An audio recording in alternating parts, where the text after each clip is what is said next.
March 13th, 1962.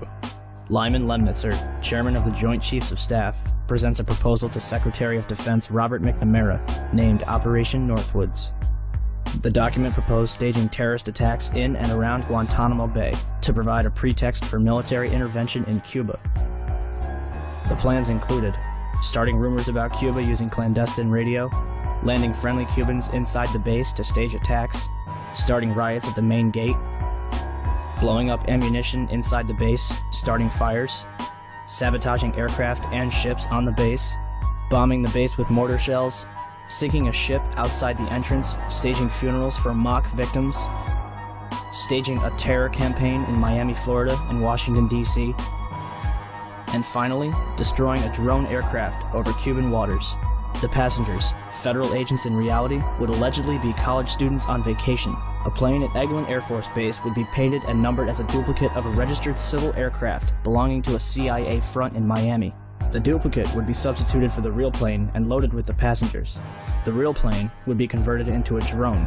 The two planes would rendezvous south of Florida. The passenger-laden plane would land at Eglin Air Force Base to evacuate its passengers and return to its original status. The drone would pick up the scheduled flight plan and, over Cuban waters, transmit a Mayday signal before being blown up by remote control. The plan is rejected by McNamara, and President John F. Kennedy personally removes Lemnitzer as chairman of the Joint Chiefs of Staff. December 1st, 1984. A remote-controlled Boeing 720 takes off from Edwards Air Force Base and is crash-landed by NASA for fuel research. Before its destruction, the plane flew a total of 16 hours and 22 minutes, including 10 takeoffs, 69 approaches, and 13 landings. August 1997. The cover of FEMA's Emergency Response to Terrorism depicts the World Trade Center in crosshairs. February 28, 1998. The Global Hawk, Raytheon's unmanned aircraft vehicle, completes its first flight over Edwards Air Force Base in California, at an altitude of 32,000 feet, cruising altitude for a commercial jetliner. 1999. NORAD begins conducting exercises in which hijacked airliners are flown into the World Trade Center and the Pentagon. June 2000. The Department of Justice releases a terrorism manual with the World Trade Center in crosshairs. September 2000. The Project for a New American Century, a neo-conservative think tank whose members include Dick Cheney, Donald Rumsfeld, Jeb Bush, and Paul Wolfowitz, releases their report, entitled Rebuilding America's Defenses. In it, they declare that the process of transformation, even if it brings revolutionary change, is likely to be a long one, absent some catastrophic and catalyzing event, like a new Pearl Harbor. October 24th, 2000. The Pentagon conducts the first of two training exercises called Moscow, which simulate a Boeing 757 crashing into the building. Charles Burlingame, an ex-Navy F-4 pilot who worked in the Pentagon, participates in this exercise before retiring to take a job at American Airlines, where, less than a year later, his Boeing 757 allegedly crashes into the building. April 2001. NORAD plans an exercise in which a plane is flown into the Pentagon, but is rejected as too unrealistic. June 2001. The Department of Defense initiates new instructions for military intervention in the case of a hijacking. It states that for all non-immediate responses, the Department of Defense must get permission directly from the Secretary of Defense. Attorney General John Ashcroft begins flying on chartered jets for the remainder of his term due to a threat assessment by the FBI. July 4th, 2001. Osama bin Laden, wanted by the United States since 1998, receives medical attention at the American hospital in Dubai, where he is visited by a local chief of the CIA. July 24th, 2001. Larry A. Silverstein, who already owned World Trade Center 7, signs a $3.2 billion 99-year lease on the entire World Trade Center complex 6 weeks before 9/11. Included in the lease is a $3.5 billion insurance policy, specifically covering acts of terrorism. September 6, 2001, 3,150 put options are placed on United Airlines stock. A put option is a bet that a stock will fall. That day, put options were more than 4 times its daily average. Bomb-sniffing dogs are pulled from the World Trade Center, and security guards end 2 weeks of 12-hour shifts. September 7th, 2001, 27,294 put options are placed on Boeing's stock, more than 5 times the daily average. September 10th, 2001. 4,516 put options are placed on American Airlines, almost 11 times its daily average. Newsweek reports that a number of top Pentagon brass canceled their flight plans for the next morning. San Francisco Mayor Willie Brown receives a phone call warning him not to fly the next morning. Pacifica Radio later reveals that this phone call came directly from National Security Advisor Condoleezza Rice. And in Pakistan, at a military hospital, all of the urologists are replaced by a special team in order to host their guest of honor, Osama bin Laden, who is carefully escorted inside to be watched carefully and looked after. September 11th, 2001. The National Reconnaissance Office in Chantilly, Virginia, is preparing for an exercise in which a small corporate jet crashes into their building. NORAD is in the middle of a number of military exercises. The first, Vigilant Guardian, is described as an exercise that would pose an imaginary crisis to North American air defense outposts nationwide. The second, Northern Vigilance, moved fighter jets to Canada and Alaska to fight off an imaginary Russian fleet. 3 F-16s from Washington, D.C.'s National Guard at Andrews Air Force Base, 15 miles from the Pentagon, are flown 180 nautical miles away for a training mission in North Carolina. This left 14 fighter jets to protect the entire United States. Hi, Boston Center, Team U. We have a problem here. We have a hijacked aircraft headed towards New York, and we need you guys we need someone to scramble some F-16s or something up there to help us out. Is this real world or exercise? No, this is not exercise, manifest. Do we want to think about scrambling aircraft? Oh, God, I don't know. That's a decision somebody's going to have to make probably in the next 10 minutes. Everybody just left the room. The first question I have is basically to get from you a sense of how you would rate the American media in their coverage of the events of the attack last September. Well, let's see. Shamefully is a word that comes to mind. This just in, you are looking at obviously a very disturbing live shot there. That is the World Trade Center, and we have unconfirmed reports this morning that a plane has crashed into one of the towers of the World Trade Center. But overall, the American journalism was cowed and intimidated by this massive flag-sucking, this patriotic orgy.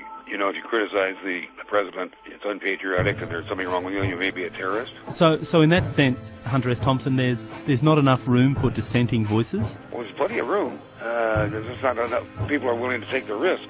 Jim, I don't know whether we've confirmed that this was an aircraft, or to be more specific, some people said they thought they saw a missile. There was definitely a blue logo. It was like a circular logo on the front of the plane.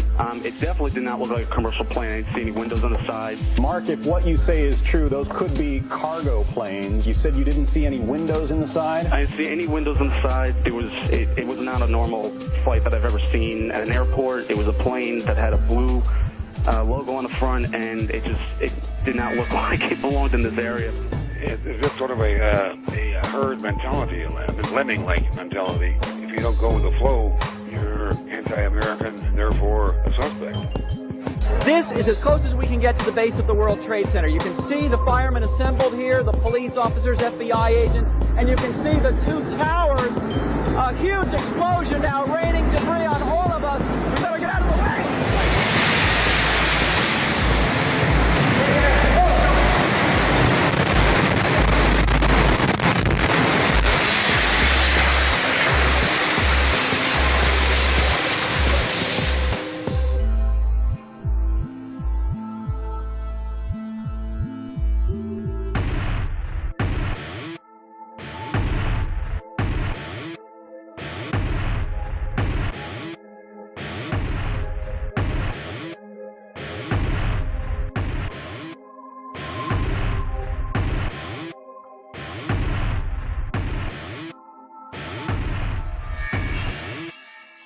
You sort of wonder when something like that happens, well, who stands to benefit? Who had the opportunity and the motive You just got to look at these basic things. I don't assume that I know the truth about what went on that day. And yeah, I just look around and looking for, well, who had the motive, who had the opportunity, who had the equipment, who had the will.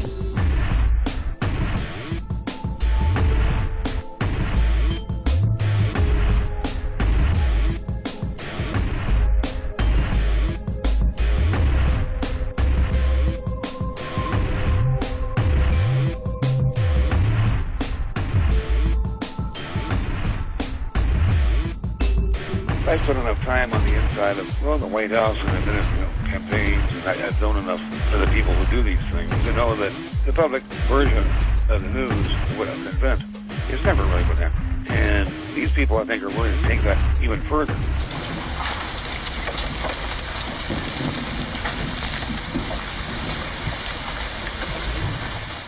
It seems a very long bow to me, but are you sort of suggesting that this worked in the favour of the Bush administration? Oh, absolutely. Absolutely.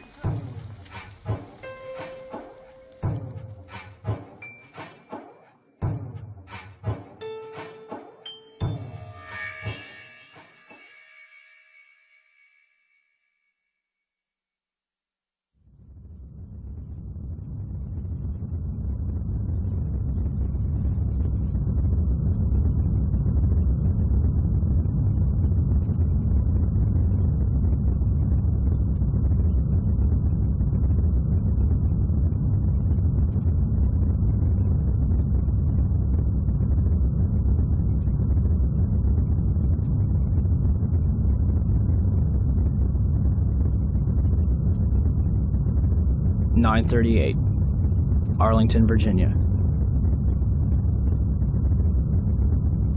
Hani Hanyor allegedly executes a 330-degree turn at 530 miles per hour, descending 7,000 feet in 2.5 minutes to crash American Airlines Flight 77 into the ground floor of the Pentagon.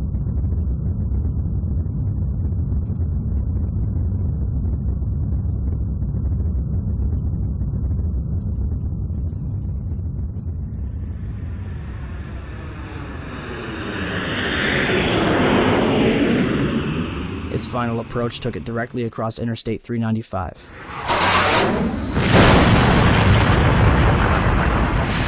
Knocking light poles out of the ground and bouncing off of the lawn before impact. First, let's meet Hani Hanyor. Hanyor had come to Freeway Airport in Bowie, Maryland 1 month earlier seeking to rent a small plane. However, when Hanyor went on 3 test runs in the second week of August, he had trouble controlling and landing a single-engine Cessna 172. Well, my name is Marcel Bernard, and I'm the chief flight instructor here at Freeway. Hani Hanyor, well, basically what happened with him is he showed up at the airport and wanted to get checked out in the aircraft. See, he was already certified. He didn't come to us for flight training. Yeah, he already had a pilot's license. He had already earned his private instrument commercial at a school in Arizona, and I don't remember the name of the school, but already had certificates in hand. And we sometimes occasionally have pilots that come to us that don't want flight training but just want to rent our aircraft. Which is the case of Hani Hanyor. This is the case of Hani. He wanted to get checked out, as we call it, to rent our aircraft. And our insurance requires that he flies with one of our instructors to be found competent to rent. Mm-hmm. And that was the process that he was going through. The consensus was that he was very quiet, average or below average piloting skills. Mm-hmm. English was very poor. So I don't know where to. That's about the best description I can give you for his demeanor mm-hmm. at that time. Very, uneventful from our perspective. Regardless, air traffic controllers at Dulles International Airport that were tracking Flight 77 all thought that it was a military plane. Second, the light poles. On November 22, 2004, a private jet en route to Houston to pick up George Bush Sr. clipped a single light pole and crashed a minute away from landing at Houston's Hobby Airport. The wing ripped off upon impact, scattering debris over 100 yards. And yet, Flight 77 managed to tear 5 light poles completely out of the ground without damaging either the wings or the light poles themselves. Instead, they seem to have just popped out of the ground. Third, you only have to look at the photos from that day to realize that whatever hit the Pentagon did not bounce off the lawn. If Flight 77 had crash landed and skidded into the Pentagon, it would have looked like this.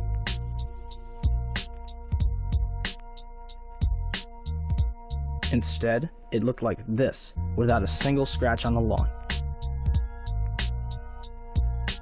Fourth, why is there absolutely no trace of Flight 77? You know, it might have appeared that way, but from my close-up inspection, there's no evidence of a plane having crashed anywhere near the Pentagon. The only site is the actual site of the building that's crashed in, and as I said, the only pieces left that you can see are small enough that you could pick up in your hand. There are no large tail sections, wing sections, a fuselage, nothing like that anywhere around, which would indicate that the entire plane crashed into the side of the Pentagon. The official explanation is that the intense heat from the jet fuel vaporized the entire plane. Indeed, from these pictures, it seems that there is absolutely no trace of a Boeing 757. But if the fire was hot enough to incinerate a jumbo jet, then how can investigators identify 184 out of 189 people found at the Pentagon?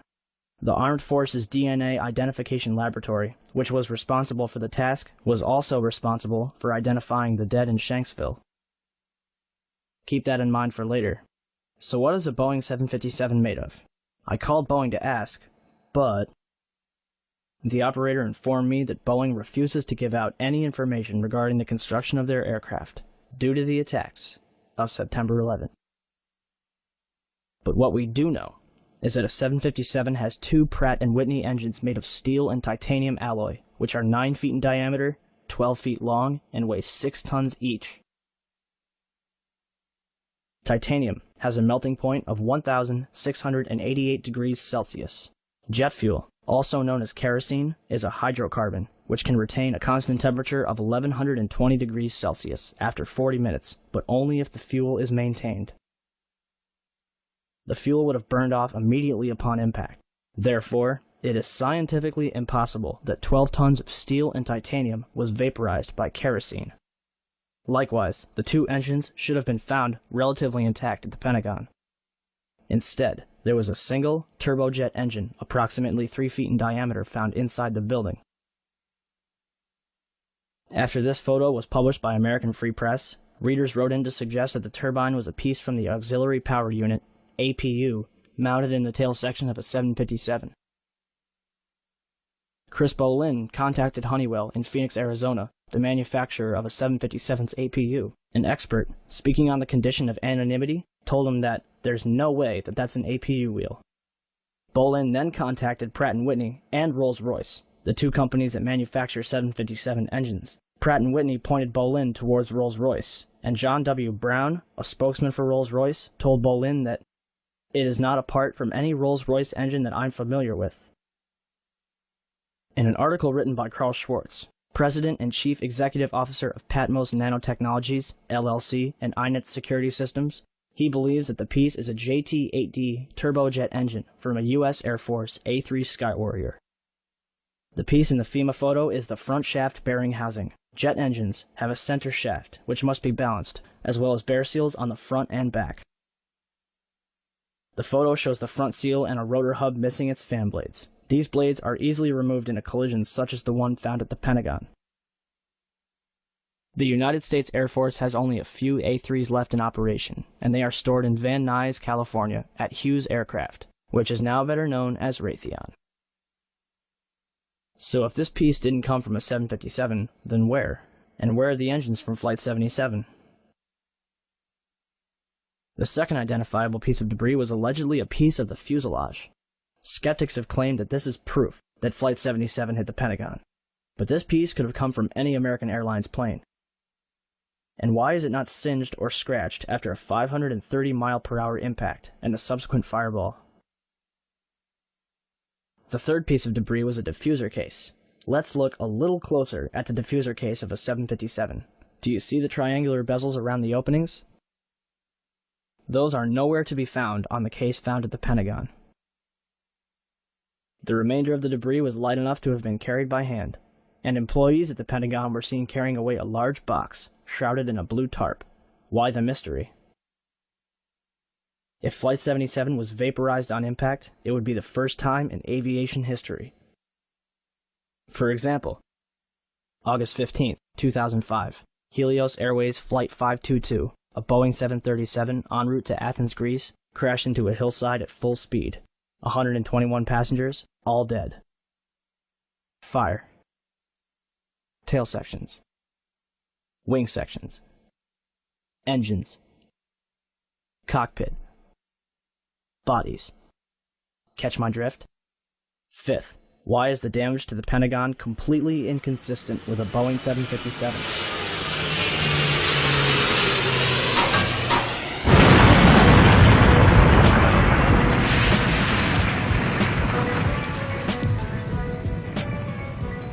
These photos were taken before the roof of the outer ring had collapsed. The only damage to the outer wall is a single hole, no more than 16 feet in diameter.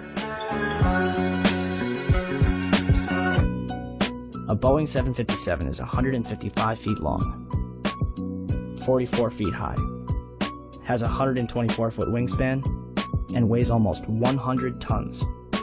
Are we supposed to believe that it disappeared into this hole without leaving any wreckage on the outside? Why is there no damage from where the wings, or the vertical stabilizer, or the engines would have slammed into the building? Remember how big the engines were? If 6 tons of steel and titanium slammed into the Pentagon at 530 miles per hour, they would bury themselves inside the building, leaving 2 very distinct imprints. And yet, the only damage on the outside of the Pentagon is this single hole, with no damage from where the engines would have hit.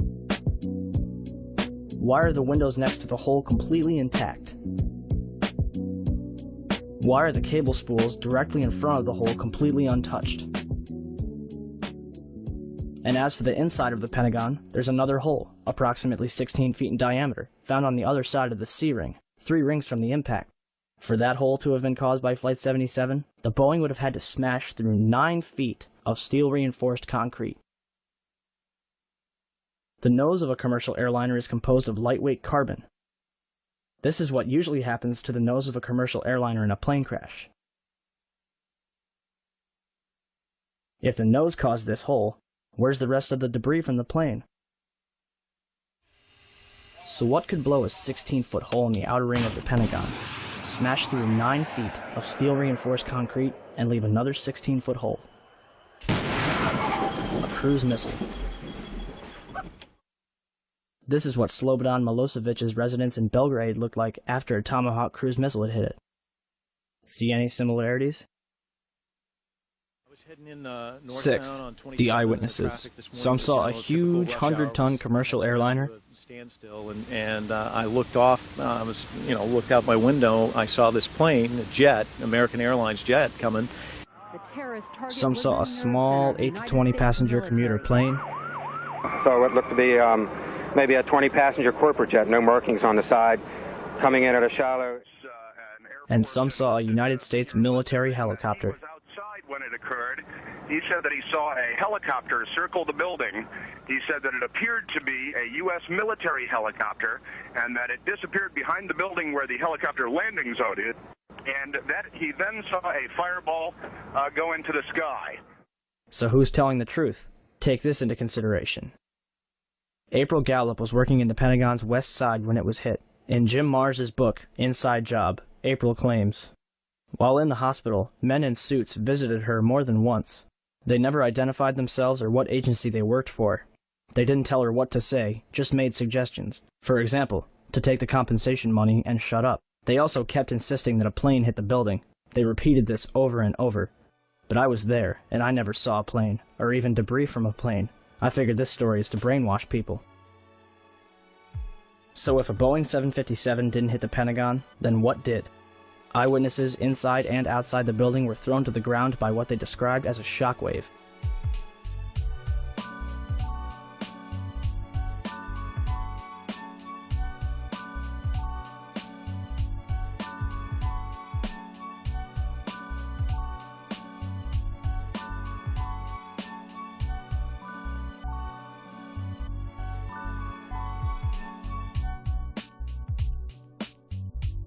Even the Sheraton Hotel, 1.6 miles away, was rocked by the blast.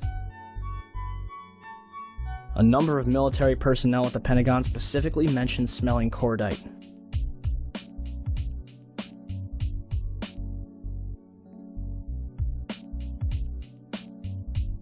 Cordite and jet fuel have two very distinct smells. Cordite is a compound used in ammunition which is comprised of nitroguanidine, nitrocellulose, and nitroglycerin. It is cool burning, produces little smoke and no flash, but produces a strong detonation wave. And eyewitnesses described a bright, silvery flash. Jet fuel combustion, i.e., the planes that struck the Twin Towers, is bright yellow at best. Watch this. A massive smoldering fireball. No silvery flash, no shockwave. And at the Pentagon, a tiny, bright, silvery flash, which shakes nearby buildings. Whatever it was, it might have been related to the two planes that were in the air after the crash. The first one was uniformly identified as a C-130.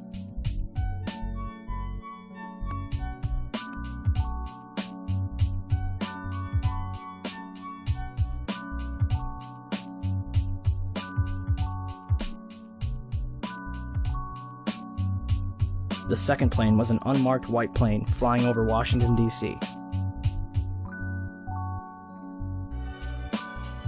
Aaron, I'm standing in Lafayette Park directly across from the White House, perhaps about 200 yards from the White House residence itself. About 10 minutes ago, there was a white jet circling overhead.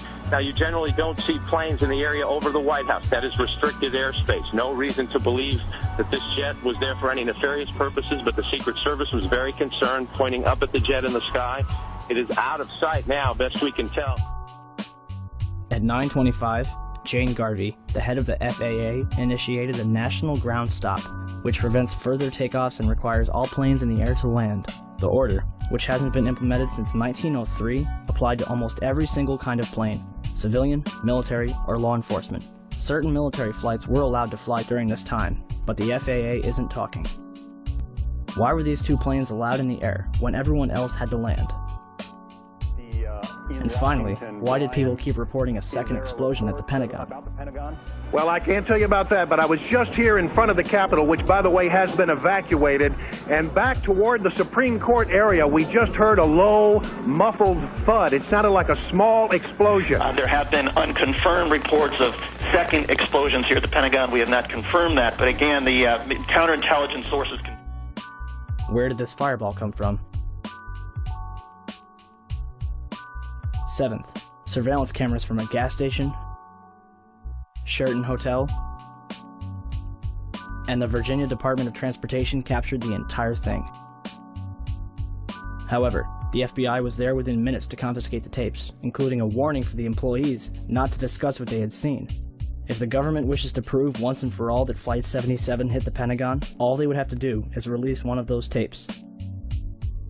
Instead, they released 5 frames from a camera across the heliport, even though none of them show a 757.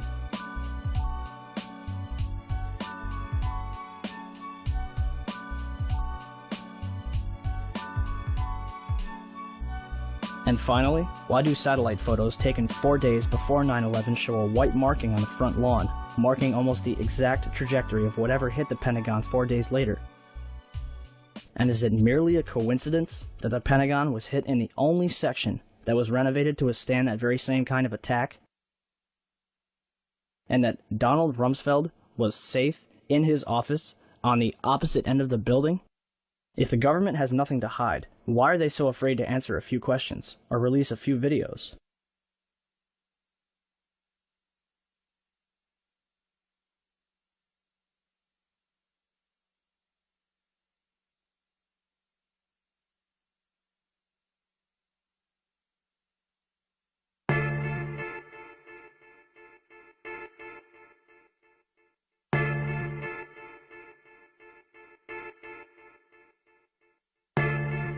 (9:59), New York City, New York.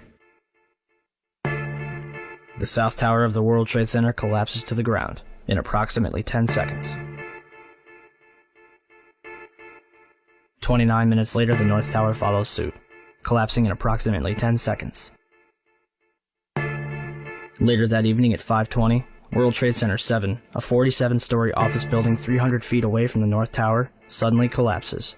The building's tenants included the CIA, Department of Defense, IRS, Secret Service, and Rudy Giuliani's emergency bunker.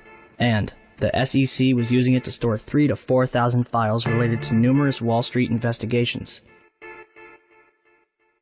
Although every single building surrounding Building 7 stood intact, it fell straight down into a convenient little pile in 6 seconds. Official explanation? Falling debris from the Twin Towers created an internal fire, which ignited several fuel tanks inside the building. If this is true, then it would be the third building in history to collapse because of a fire. The first two would be the Twin Towers. On July 28, 1945, a B-52 bomber lost in the fog crashed into the 79th floor of the Empire State Building. 14 people dead, $1 million in damage, but the building stands intact to this day.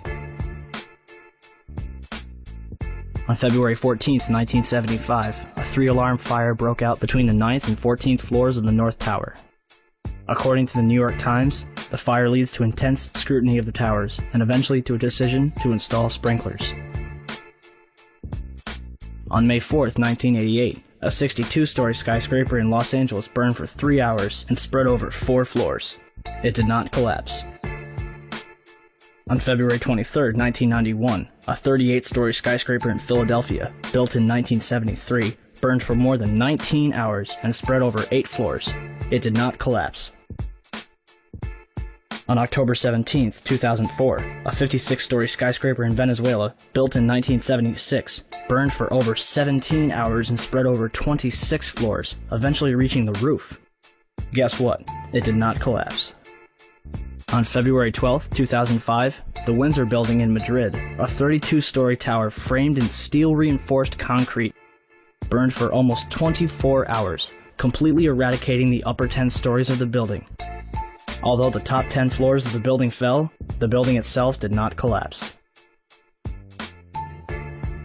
And yet, on September 11, 2001, two 110-story skyscrapers, completed in 1973, burned for 56 and 103 minutes, respectively, over 4 floors, before collapsing completely to the ground.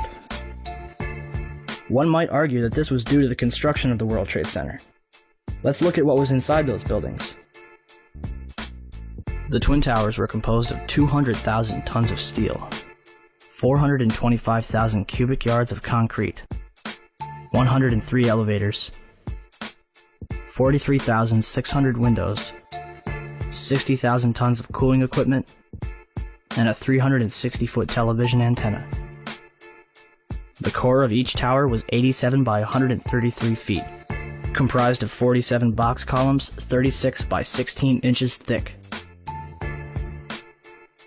The North Tower was completed in 1970, standing at 1,368 feet tall, and the South Tower was completed in 1973, clocking in at 1,362 feet tall, making them the tallest buildings in the world until the Sears Tower was completed in 1974. And to think, the government would have us believe that these massive structures were destroyed by 10,000 gallons of jet fuel. However, eyewitnesses, video footage, and a little common sense quickly refutes that claim. The second plane hits the South Tower between the 78th and 82nd floors at 9:03 a.m.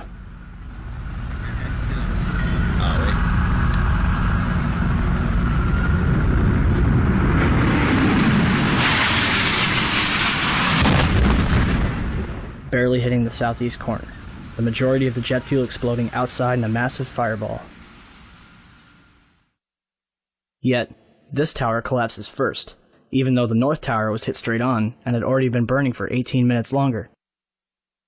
Galileo's law of falling bodies calculates the time in which an object will travel a certain distance in complete freefall. Distance, d, equals 16.8 times time in seconds squared. The South Tower was 1,362 feet tall. 1362 equals 16.08 times 84.7, or 9.2 seconds.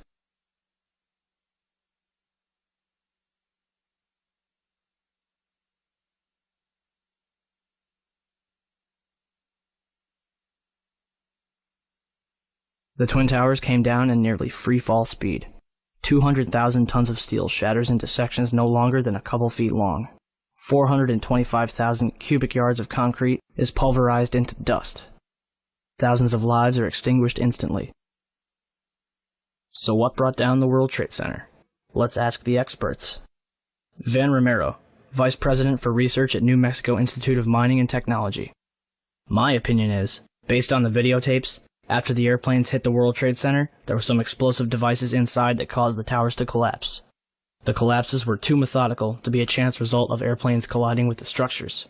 10 days later, certainly the fire is what caused the building to fail. Why would Romero change his mind so suddenly? Hyman Brown, civil engineering professor and the World Trade Center's construction manager. It was over-designed to withstand almost anything, including hurricanes, high winds, bombings, and an airplane hitting it.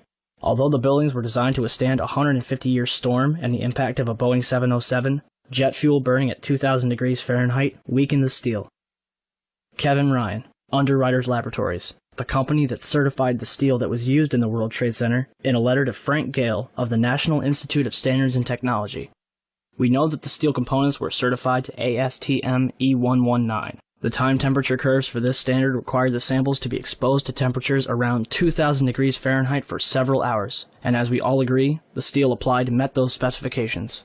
Additionally, I think we can all agree that even unfireproof steel will not melt until reaching red-hot temperatures of nearly 3,000 degrees Fahrenheit. Why Dr. Brown would imply that 2,000 degrees Fahrenheit would melt the high-grade steel used in those buildings makes no sense at all. This story just does not add up. If steel from those buildings did soften or melt, I'm sure we can all agree that this was certainly not due to jet fuel fires of any kind, let alone the briefly burning fires in those towers.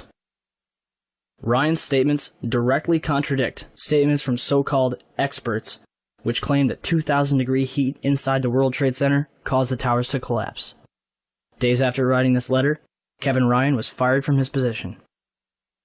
Not even the experts agree with each other. So what else could have caused the Twin Towers in Building 7 to collapse? 10 o'clock Eastern Time this morning, just collapsing on itself. The second building that was hit by the plane has just completely collapsed.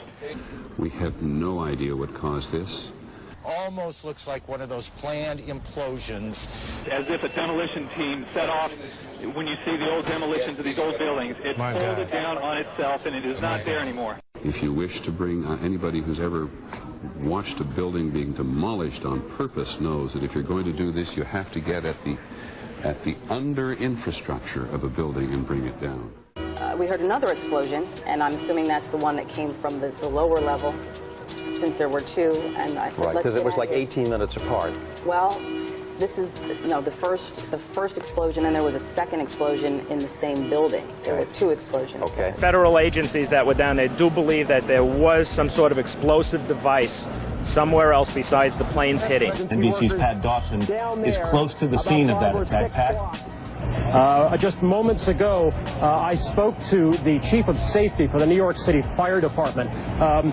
Chief Albert Turry, he received word of the possibility of a secondary device, that is another bomb going off. He tried to get his men out as quickly as he could, but he said that there was another explosion which took place. And then an hour after the first hit here, with the first crash that took place, he said, there was another explosion that took place in one of the towers here. He thinks that there were actually devices that were planted in the building. The second device, he speculates, was probably planted in the building. There were 2 or 3 similar huge explosions, and the building literally shook. You literally shook at the base of this building. First one and then the other. Some say after secondary explosions. When a big explosion happened, all of a sudden the elevator blew up, smoke. I dragged the guy out. His skin was hanging off, and I dragged him out, and I helped him out to the ambulance. Walking down the stairs, we made it to the 8th floor. Big explosion. Blew us back into the 8th floor. Just get out of the tunnel and it blew. The subway tunnel? Yeah. Tell us what's happening out there. Oh my We just witnessed some kind of secondary follow-up explosion on the World Trade Center number 2 in the water. Secondary. We understand now there has been a secondary explosion on Tower 2. There was another major explosion. The building itself, literally the top of it came down, sending smoke and debris everywhere. Collapse. 5 blocks from the World Trade Center, and we were standing here when there was some sort of collapse or explosion. Do you know if it was an explosion or if it was a building collapse? To me, it sounded like an explosion. When I tried to save people, in the moment we heard a big explosion coming down. Everything just went black. Everything came down, glass started popping. People got hurt, stuff went on top of them, and it was a big explosion. Everything got dark, real dark, like snow.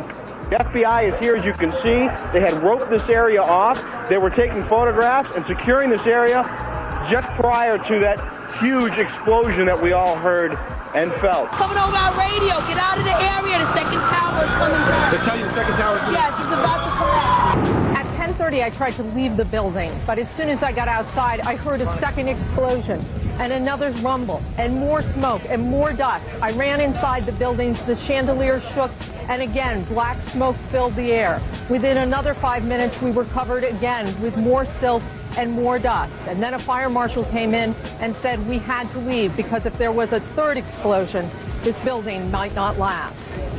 We just saw that as well. The second tower, the only one that was standing, tower number 1, we saw some kind of explosion, a lot of smoke come out at the top of the tower, and then it collapsed down onto the streets below.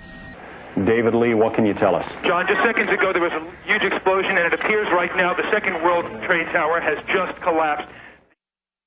One eyewitness was standing among a crowd of people on Church Street, 2.5 blocks from the South Tower, when he saw a number of brief light sources being emitted from inside the building between floors 10 and 15. He saw about 6 of these flashes, accompanied by a crackling sound before the tower collapsed.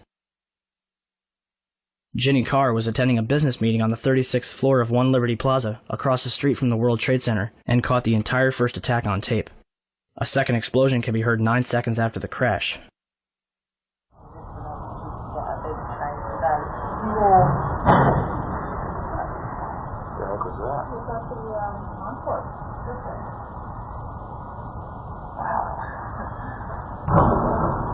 It sounded like something crashed. So what happened in the North Tower? Ask Willie Rodriguez. Willie, a janitor who worked in the World Trade Center for 20 years, was in sub-level 1 when the North Tower was hit. And all of a sudden we hear boom! I thought it was a generator that blew up on the basement. And I said to myself, oh my God, I think it's a generator. And I was going to verbalize it. When I finished saying that in my mind, I hear boom! Right on the top, pretty far away. So it was a difference between coming from the basement and coming from the top. And that's, everybody started screaming. And a person comes running into the office saying, explosion, explosion, explosion. He got his hand extended, and all the skin was pulled from his under his arm, all the way to the top of the fingertips, and it was hanging on both arms. Hanging and hanging. And then I look at his face, and he was missing parts of his face. And I said, what happened? What happened? And he said, the elevators, the elevators. And when there were many explosions, and when I actually talk about those explosions, they said that, well, there were so many kitchens in the building, and they have probably those gas canisters. And I said, I don't believe that, because the building was a Class A building. They have very strict guidelines for what you can put in a kitchen. And I really doubt it was gas. So there was a lot of misconceptions of what happened that day in terms of the explosion. But up to date, I haven't received an actual explanation about the different explosions that I heard on the upper floors and not all the way to the top. The windows in the lobby of the North Tower were blown out, and marble panels were blown off of the walls. This was brushed off as damage from a raging fireball that went barreling down the elevator shafts. However, the World Trade Center's core and elevator shafts were hermetically sealed, aka airtight. The fire could not possibly have had enough oxygen to travel 1,300 feet down, retaining enough energy to destroy the bottom 8 floors of the building. On 9/11, New York City lost 343 firefighters at the World Trade Center, since they were the ones inside the towers before and as they collapsed. I'd say they've got a pretty good grasp on what happened. So what does the FDNY think? First, we had this interview from the Naudet brothers documentary. It was like posting the wars and there was nobody in. Well, fuck, what do we do? We made it outside, we made it about a block. We made it at least two blocks, and we started running. Floor by floor, it started popping out. It was like, it was if they had detonated. Detonated. They were planned to take down a building. Boom, boom, boom, boom, boom, boom, boom. All the way down. I was watching it and running. Just ran up west. And then you just sort of this cloud of shit chasing you down. Could not run it. In these interviews, numerous members of Engine 7 described explosions preceding the collapses, not to mention the damage to the lobby of the North Tower. I heard a loud boom. And my first thing, I was right at the desk there on the left-hand side when you come into Tower 1. And I walked out, I didn't go out. I walked to where all the doorway was, the glass were broken, and I looked out, and I seen in the building across the street, I seen the shadow coming, I seen just the shadow in the building across the street coming down. And with that, I wasn't expecting to see the damage that I saw in the lobby. And the people, the bodies, the burnt people, the injured people, I really wasn't prepared for that. The lobby is about 6 stories high, and the lobby looked as though a bomb had exploded there. All the glass was taken out. There were 10-foot by 10-foot marble panels that were once walls. They were loose from the wall of the Trade Center. I went around by the freight elevator and I could see it was just blown. It was just a giant shit. 30th floor. We hear another explosion. And at that time we heard a huge explosion. Firefighter Louis Caccioli told People Weekly, "I was taking firefighters up in the elevator to the 24th floor to get in position to evacuate workers. On the last trip up, a bomb went off. We think there were bombs set in the building." For more than a year, the Port Authority blocked the release of a tape of firefighters' transmissions from the World Trade Center on 9/11. In November 2002, the tape was finally released to the New York Times and other news outlets. Why did it take so long to get the tape released? I got an eyewitness who said there was an explosion on floor 7-8. 7-8. We just had another explosion. Warren Street because of the secondary explosion. We've got numerous people covered with dust from the secondary explosion. And we got another explosion on the tower, 1013. Tower 2 has had a major explosion and what appears to be a complete collapse surrounding the entire area. Who's involved in the secondary explosion at Tower 1K? I've got 5. Chief Palmer had reached the fire on the 78th floor of the South Tower and devised a plan to put it out. We got 2 isolated pockets of fire. We should be able to knock it down with 2 lines. Right know that. 78th floor, numerous 1045 call horns. If the 78th floor was a raging inferno like the government would have us believe, then Palmer wouldn't have gotten as far as he did, and certainly wouldn't have been able to put it out. On August 12, 2005, an additional 15 hours of radio transmissions and transcripts of interviews with firefighters was finally released to the public. Firefighters described 2 events consistent with a controlled demolition: bright flashes from inside the building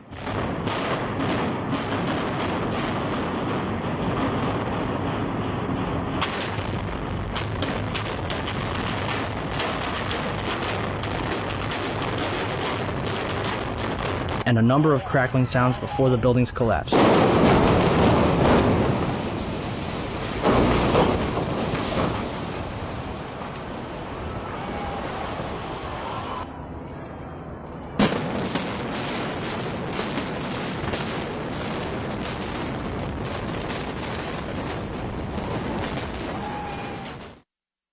What does science have to say about the collapses? The collapse of the World Trade Center was picked up by Columbia University's observatory in Palisades, New York. The South Tower registered as a 2.1 earthquake. The North Tower registered as a 2.3 earthquake. Won Young Kim told Chris Bolin that their seismographs pick up underground explosions from a quarry 20 miles away.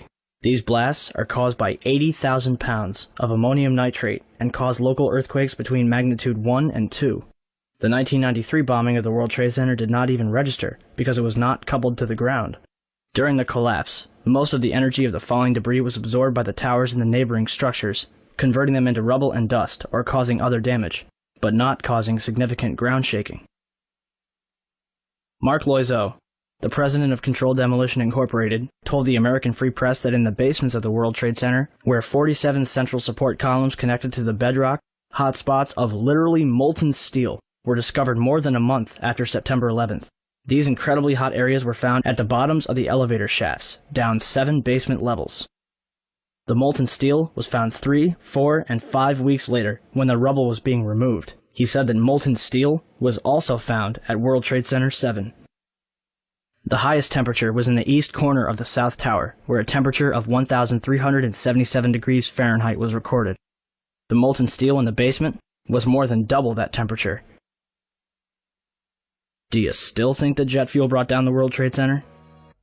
In all the videos of the collapses, explosions can be seen bursting from the building 20 to 30 stories below the demolition wave. Here,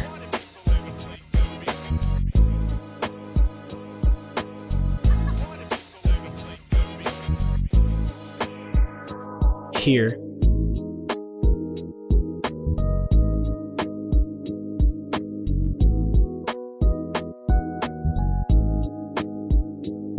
here,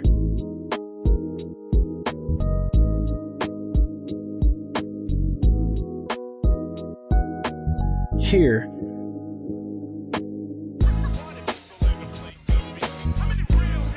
here,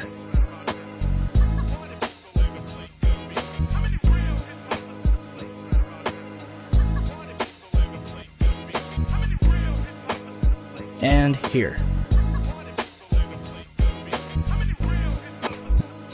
Etienne Sauret was filming her documentary, World Trade Center, the first 24 hours, and caught both collapses on tape. Watch carefully.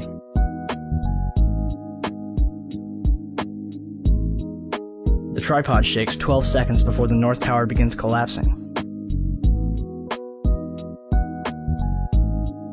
And something is knocked off the right-hand side of the building.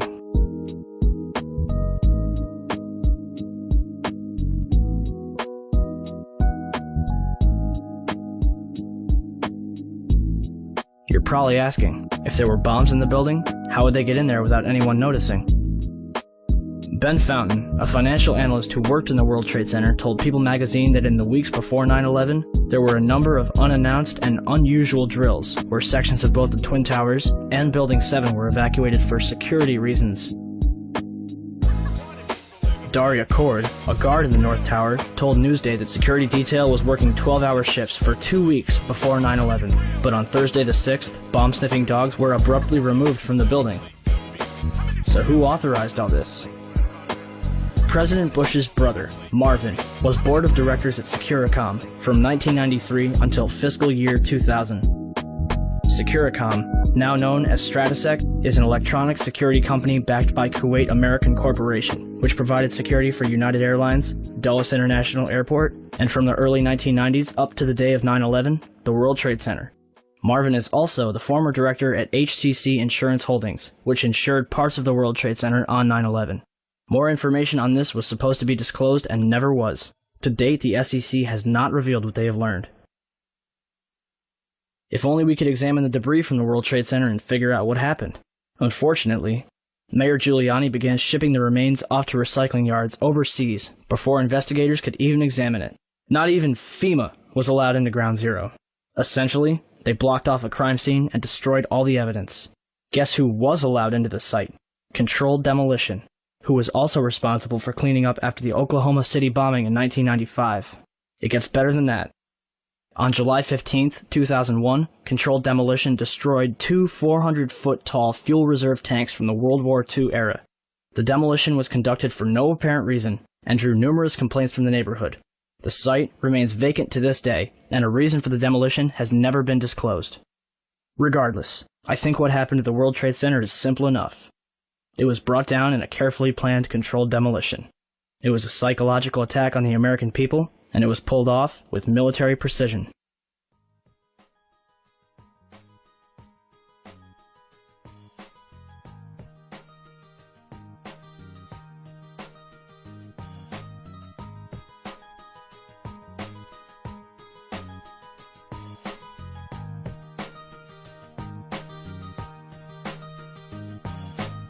10:06 a.m., Shanksville, Pennsylvania.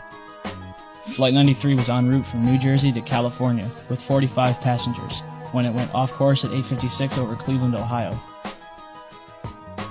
According to the official story, Flight 93 was headed for the White House when it was overpowered by a group of passengers and crashed in Shanksville, Pennsylvania. Out of all of the events of 9/11, the one that has caused the most confusion is Flight 93. It was shot down, it wasn't shot down. However, evidence suggests that perhaps Flight 93 was nowhere near Shanksville. I want to get quickly to Chris Kanicki. He's a photographer with the Pittsburgh affiliate of Fox affiliate. He was back there just a couple of minutes ago, and Chris, I've seen the pictures. It looks like there's nothing there except for a hole in the ground. Basically, that's right. The only thing you could see from where we were was a big gouge in the earth and some broken trees. We could see some people walking around in the area, but from where we could see, there wasn't much left. Any large pieces of debris at all? No, there was nothing that you could distinguish that a plane had crashed there. Smoke, fire? Nothing. It was absolutely quiet. It was actually very quiet. Nothing going on down there, no smoke, no fire, just a couple of people walking around. They look like part of the NTSB crew walking around looking at the pieces. How big would you say that hole was? From my estimates, I would guess it was probably about 20 to 15 feet long and probably about 10 feet long or 10 feet wide. What could you see on the ground, if anything, other than dirt and ash? And you couldn't see anything. You could just see dirt, ash, and people walking around, broken trees. Wally Miller, a Somerset County coroner, told the Houston Chronicle, "It looked like somebody just dropped a bunch of metal out of the sky." In the Washington Post, "It looked like someone took a scrap truck, dug a 10-foot ditch, and dumped trash into it." And as for the passengers, I stopped being coroner after about 20 minutes because there were no bodies there. In the Pittsburgh Review, I have not, to this day, seen a single drop of blood. Not a drop. It would seem that, on one day, for the second time in history, an entire plane, along with its passengers, disappeared upon impact. There are no signs of any survivors at the site of a Nigerian plane crash. That is the word from the Red Cross, which has a representative on site. The first pictures of the crash scene show a large crater with the Boeing 737 broken into small pieces. The plane crashed shortly after taking off from Lagos in a heavy storm. The flight was going to the Nigerian capital of Abuja and was believed to be carrying some senior Nigerian officials. So if Flight 93 didn't go down in Shanksville, then where? You ready for this? Cleveland. At 11:43 on September 11th, WCPO, a local TV station in Cincinnati, Ohio, reported that 2 planes landed at Cleveland Hopkins Airport due to a bomb threat. United Airlines identified one of the planes as Flight 93. Are you confused? Well, it gets better. Check it out. At approximately 10 a.m., Cleveland Hopkins Airport was evacuated amidst rumors that a hijacked plane was going to land. Passengers had to leave, but couldn't drive. They had to walk or hitchhike. Buses weren't allowed to leave. People were sent home.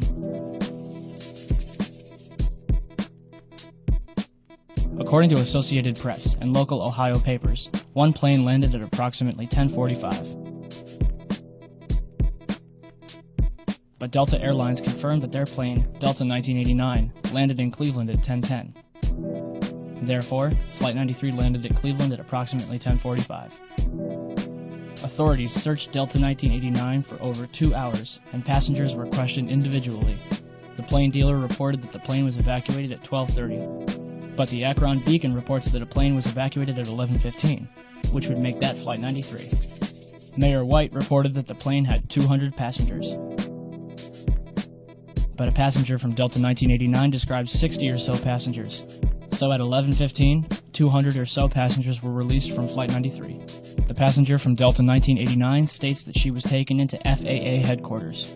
But other reports say that passengers were brought into the NASA Glenn Research Center, located near the west end of the airport, which had already been evacuated. So, to sum up, Delta 1989 landed at 10:10, was evacuated at 12:30, almost 2.5 hours later, and 69 passengers were taken to FAA headquarters. Flight 93 landed at 10:45 and evacuated within a half hour. 200 or so passengers quickly taken to an empty NASA research center. Why did it take 140 minutes to evacuate 69 passengers when 200 were evacuated in a half hour? We can assume that the passengers from Delta 1989 are safe somewhere. The question remains, what happened to the 200 or so passengers from Flight 93? It's interesting to note that the combined total of all the passengers from all 4 flights is 198, or 243, depending on who you ask. We may never know what really happened to Flight 93, but we do know what didn't happen.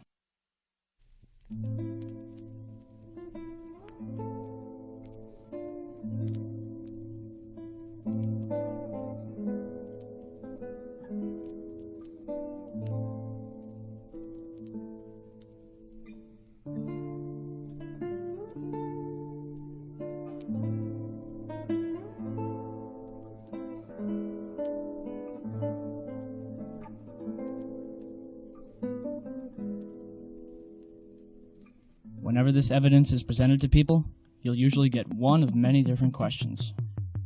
The first one being, if different planes were used, what happened to the original ones? Unfortunately, we may never know what really happened. But if we could examine the black boxes from the planes that were used, we could prove that they weren't the original flights. A commercial plane carries 2 different black boxes. Each black box carries one of 2 different recorders, a cockpit voice recorder and a flight data recorder. The cockpit voice recorder records sounds from inside the cockpit, including engine noise, stall warnings, and other sounds of interest. Communications between air traffic control, weather briefings, and conversations between pilots and crew are also recorded. The flight data recorder records at least 28 different parameters such as time, altitude, speed, and heading. Some also record more than 300 other in-flight characteristics, anything from autopilot to smoke alarms. The recorders themselves are made from the most impervious metals known to man, and the information is recorded along with date and time and spooled into a continuous roll. Any damage that is done to the roll is done to the outside, as opposed to the inside where the data is. The 9/11 Commission says that CVRs and FDRs from American 11 and United 175 were not found.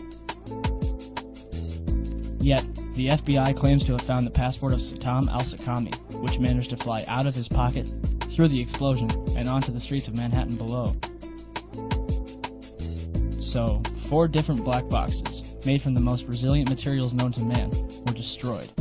Yet, a passport, made from a fragile material known as paper, managed to survive? Who writes this stuff? Ted Lepatkowitz, spokesman for the National Transportation Safety Board, told CBS News that it's extremely rare that we don't get the recorders back. I can't recall another domestic case in which we did not recover the recorders. Turns out Ted's right. Nicholas DeMasi, a firefighter who helped the recovery efforts, claims in the book Behind the Scenes, Ground Zero, "At one point, I was assigned to take federal agents around the site to search for the black boxes from the planes. There were a total of 4 black boxes. We found 3. I guess it all comes down to who you'd rather believe." FBI Director Robert Mueller said Flight 77's data recorder provided altitude, speed, headings, and other information, but the voice recorder contained nothing useful. And Donald Rumsfeld said the data on the cockpit voice recorder was unrecoverable. As for Flight 93, it was the only flight where the cockpit voice recorder was recovered. It was played for the families in April 2002, but not before they signed an agreement saying that they wouldn't talk about it. They couldn't even take notes. And for some reason, the last 3 minutes of the tape was unaccounted for. The FBI had no explanation for the discrepancy. Why would the 9/11 Commission tell us Flight 11 and 175's recorders weren't found? Why would Robert Mueller tell us that there's nothing interesting on Flight 77's? What's on the last 3 minutes of Flight 93's cockpit voice recorder? These are vital questions that need to be answered. It's an interesting postscript that Flight 93 was spotted on April 10, 2003 at Chicago's O'Hare Airport by David Friedman, a United Airlines employee who records all of his flights. The tail number, N591UA, was spotted on Flight 1111, a United Airlines 757. And according to the FAA, both N591UA and N612UA, Flights 93 and 175, are still valid. But Flights 11 and 77 are listed as destroyed. Not to mention that they were not even scheduled to fly on September 11th. Next, what about the cell phone calls? For starters, the calls themselves are extremely peculiar. Most of them are only a couple sentences long before the callers end the conversation, only to call back later. Flight attendant Betty Ong allegedly placed a call from Flight 11, according to the 9/11 Commission. Although the conversation lasted 23 minutes, only 4.5 minutes was recorded. What is your name? Okay, my name is Betty Ong. I'm number 3 on Flight 11. Okay. And the cockpit is not answering their phone. And there's somebody staffed in business class, and we can't breathe in business class. Somebody's got mace or something. Okay, our number 1 got stabbed. Our purser is stabbed. Nobody knows who stabbed who, and we can't even get up to business class right now because nobody can breathe.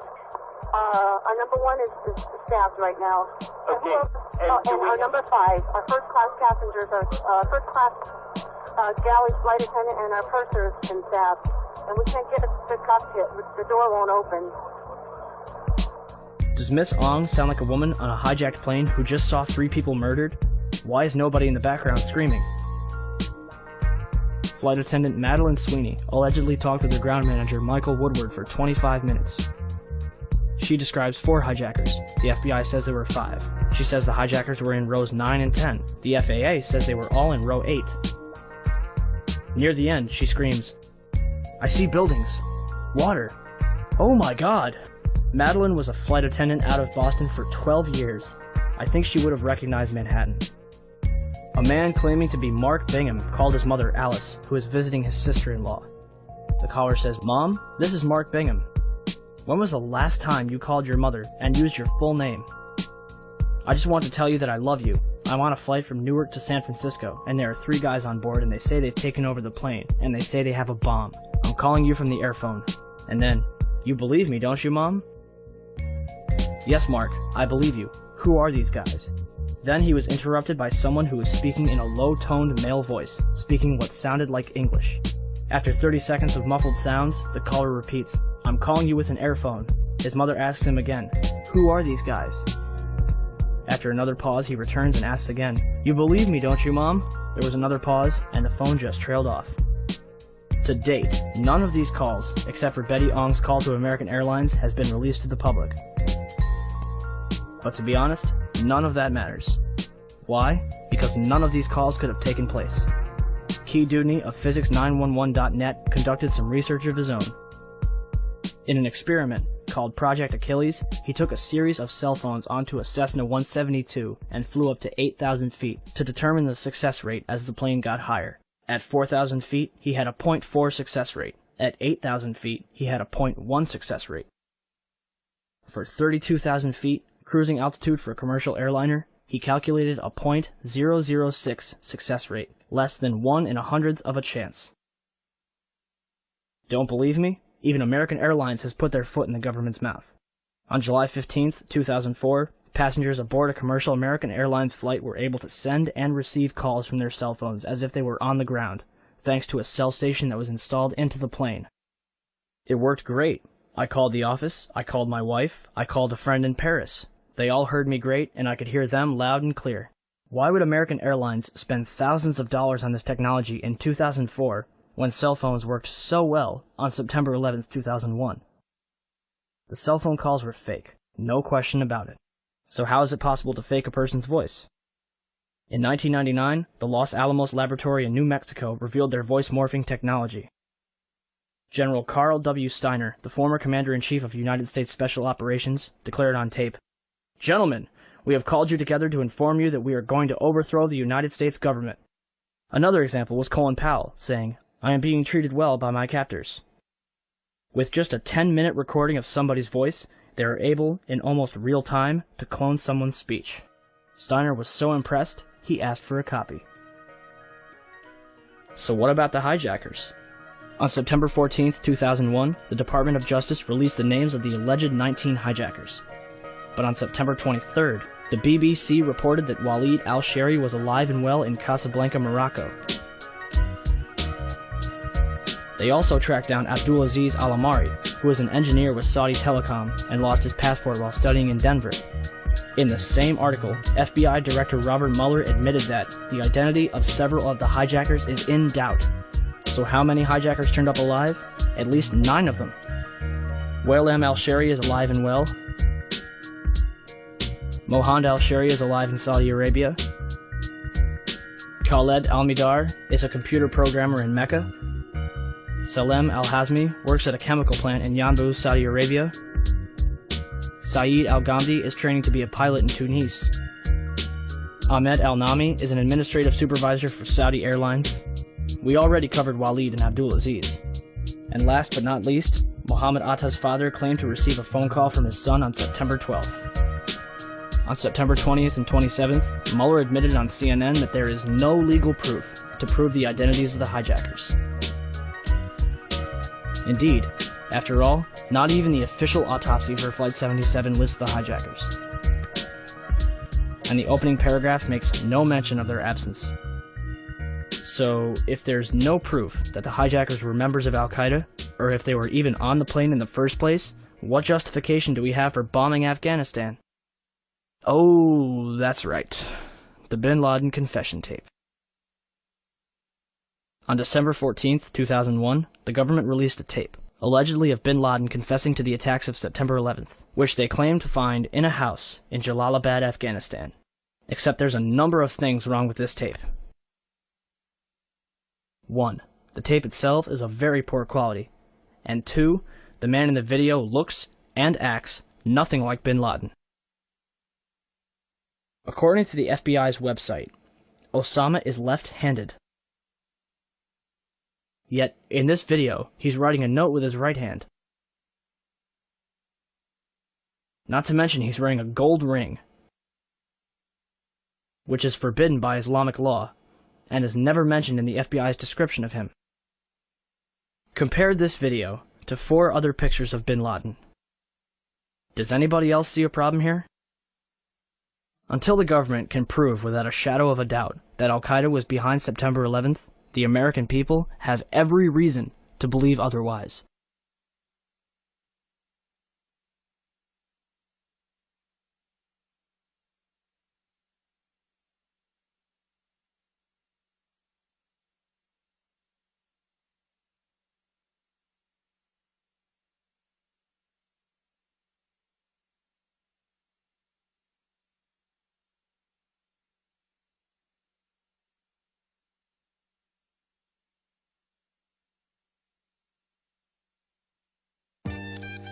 And now for the last question of all.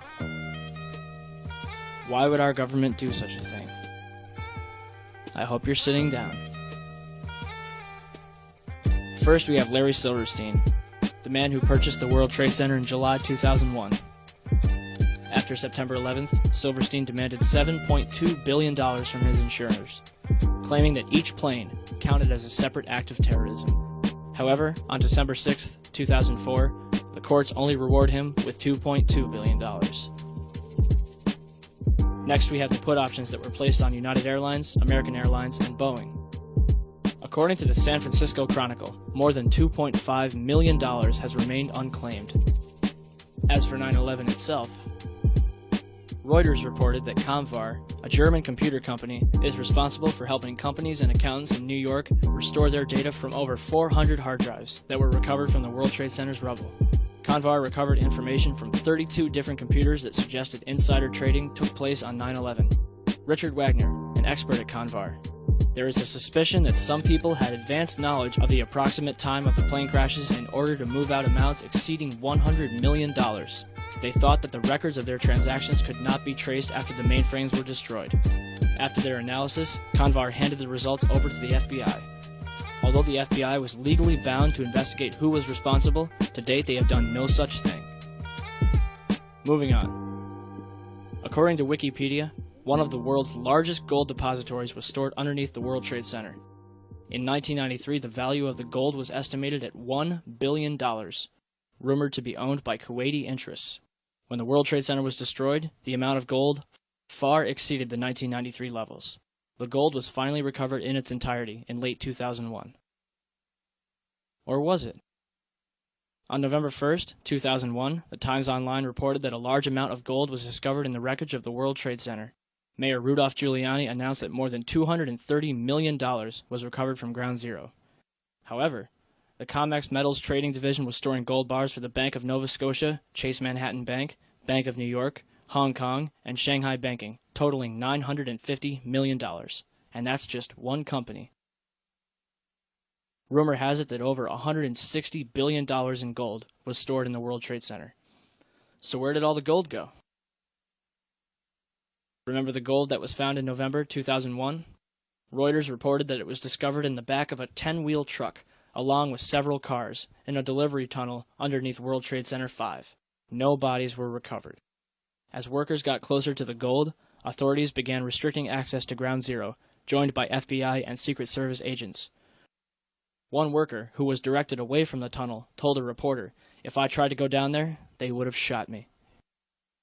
Heavy machinery operators and others worked under the watchful eye of more than 100 armed officers. So let me get this straight. Gold from World Trade Center 4 was found underneath World Trade Center 5 in an empty delivery truck with an empty escort of cars. I think it's safe to say that they were running away from the South Tower. The question is, how did they know to flee from their stash when not even the firefighters inside the South Tower expected it to collapse? $167 billion in gold. $200 million is found. And that's just the money. After September 11th, President Bush had and continues to have permission to do and say whatever he wants, all under the pretext of 9/11. The Patriot Act, the Department of Homeland Security, Afghanistan, Iraq. Got him. Good. Second one. Hit the other one. It's time for America to accept 9/11 for what it was. A lie which killed thousands of people, only in turn killing hundreds of thousands more to make billions upon trillions of dollars. Are you angry yet? You should be. Every single attempt to investigate and uncover the truth behind 9/11 has been blackballed, ridiculed, and harassed by both the government and media alike for even daring to question the official story. Jimmy Walter, who spent nearly $2 million on an advertising blitz to convince people here in New York and elsewhere that 9/11 was a self-inflicted wound. Jimmy, welcome. Why are you doing this? I'm a patriot trying to defend this country from the real terrorists who have damaged and changed our country. I am asking the same questions that the widows and orphans, parents and friends of the victims of 9/11 are asking and have not had answered by either the 9/11 Commission nor by any real investigation to the mass murders that 66% of New Yorkers want investigated. Okay, Jimmy. I'll say it again. Why are they hiding from us? What are they hiding from us? And what's it going to take until people in this country give a damn and do something about it? America has been hijacked. Not by Al-Qaeda, not by Osama bin Laden, but by a group of tyrants ready and willing to do whatever it takes to keep their stranglehold on this country. So what are we going to do about it? Anything. Share this information with friends, family, total strangers, hold screenings, conferences, whatever you have to do to get the word out. It's up to you. Ask questions. Demand answers.